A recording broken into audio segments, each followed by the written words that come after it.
NPR and PBS testified before Congress this week amid accusations of liberal bias. Should the government continue to send taxpayer dollars to public broadcasters? Well, a little background here. I mean, they've been after them the Republicans have wanted to get rid of PBS for as long as I can remember. This crowd will probably do it. I mean, I also read my namesake, Catherine Maher, was head of NPR, and she said, "We're completely unbiased. Give me a break, lady." I mean, they're crazy far left. Bill Maher recently clashed with progressive Professor John McCarter, and things got intense fast. McCarter came in ready to defend his views, but Maher pushed back hard, challenging his ideas with sharp responses. It was clear Maher came prepared, and the back and forth had everyone talking. If you like bold debates that get right to the point, this one's worth watching. Don't forget to subscribe. John, you work at Columbia University. I do. Speaking of clown cars.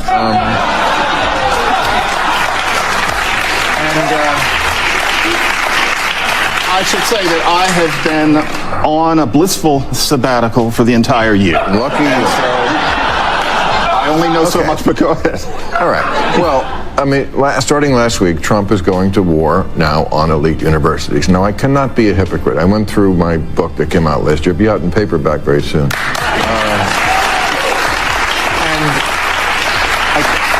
I can't be a hypocrite. I wrote down some of the things that I've said over the past that were gathered in the book. Don't go to an elite college. It makes you stupid. Elite universities are the mouth of the river from which manner all radical left illiberal, yes, illiberal nonsense flows. They're four-year daycare centers for the cry bullies of the privileged to complain about privilege. College today is not the college you remember. It's a day spa and a North Korean re-education camp put together. Bill Maher didn't waste a second getting to the heart of the issue.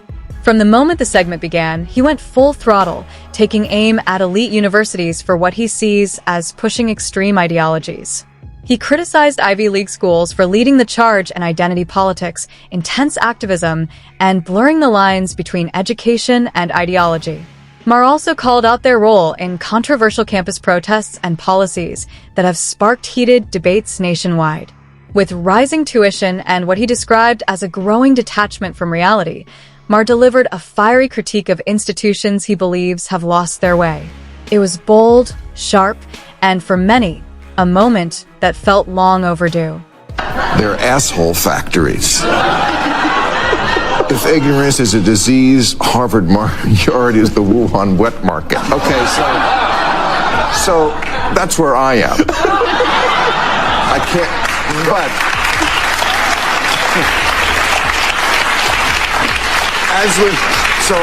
I get the inclination, but as with most things now with this new administration, the way they do it, you can't do it by taking people off the street just because they wrote an op-ed pro-Palestinian. I'm not pro-Palestinian the way they see it either, but,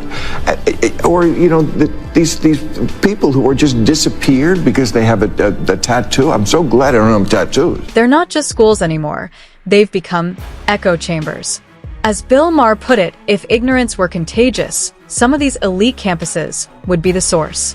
He acknowledged the urge to push back against extreme views, but warned against going too far, like detaining people over op-eds or personal beliefs. Maher made it clear, he doesn't align with all sides, but he believes in fairness. Students weren't arrested simply for speaking out, they were taken in for violating actual protest laws. Let's be honest. Free speech doesn't protect you from consequences when it crosses into illegal actions like vandalism or threats. Now, Maher pointed to a deeper issue: the role of certain college faculty. These lecturers, under the banner of progress, have shifted from educating to indoctrinating. They've replaced balanced discussion with one-sided narratives, often downplaying serious issues and encouraging division. According to Maher, it's this kind of teaching that leaves students disillusioned, not empowered. The rise in extremist rhetoric didn't happen overnight. It was shaped in classrooms by those who traded academic truth for personal agendas. All right, let's get back to the clip and see what came next. The kind of student you're talking about, in my experience, is a minority of the students. I don't see the whole campus as this, but there is a problem. I mean, frankly, Columbia has tried, for example, this year to eradicate or at least dampen anti-Semitism. I mean, Manoush Shafiq did get 100 students arrested. You now cannot get onto the campus without a card, which is in order to protect especially Jewish students from having to listen to anti-Semitic protests all day long. The 3 administrators who were nakedly anti-Semitic in their texts were justifiably fired. But the thing is, I don't think this is really about anti-Semitism. To his credit, McCarter did make it clear that anti-Semitism has no place on college campuses and that Israeli students should be able to learn and live in peace. Hearing that from someone who usually leans into progressive circles was a welcome surprise. And yes, it's good to see schools like Columbia finally taking action to protect Jewish students, long overdue, but still a step in the right direction. That said, McCarter's claim that only a small number of students are involved in this behavior doesn't hold up. The reality is far more serious. We've all seen the footage. Massive protests, aggressive chants, threats, and encampments that took over parts of campuses. These weren't isolated incidents or the work of just a few. Thousands have marched with signs openly calling for the end of Israel. There have been blocked entrances, harassment of Jewish faculty, and students chased simply for being Israeli. This isn't fringe, it's widespread, and it's becoming a real threat. The panel think of Democratic Congresswoman Jasmine Crockett calling Texas governor, okay, she's from Texas, the governor, Greg Abbott, who is paralyzed and uses a wheelchair. She called him Governor Hot Wheels.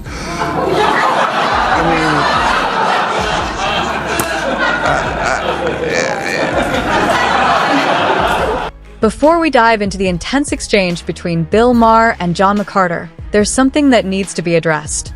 It's hard not to notice the double standard at play when Representative Jasmine Crockett, someone known for championing identity politics, makes fun of someone's physical condition.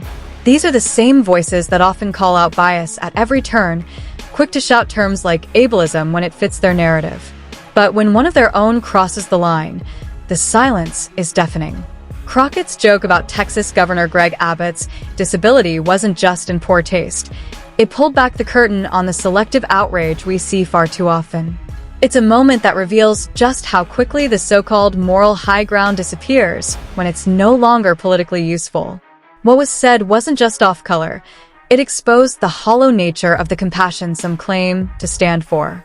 Now, with that said, let's get to the clip you've been waiting for. Congressperson Crockett is part of the new trend where informality is okay, where formality used to reign. Okay, fine. That's been going on since the 60s. So her routine is that she wants to bring a little bit of what I might quaintly call the ghetto cat fight into these spaces.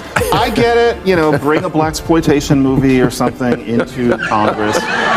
Great, work it. But you do not make fun of the fact that somebody lives their life in a wheelchair. That doesn't work. Crockett mocking Governor Greg Abbott's physical condition is where the line gets crossed for me.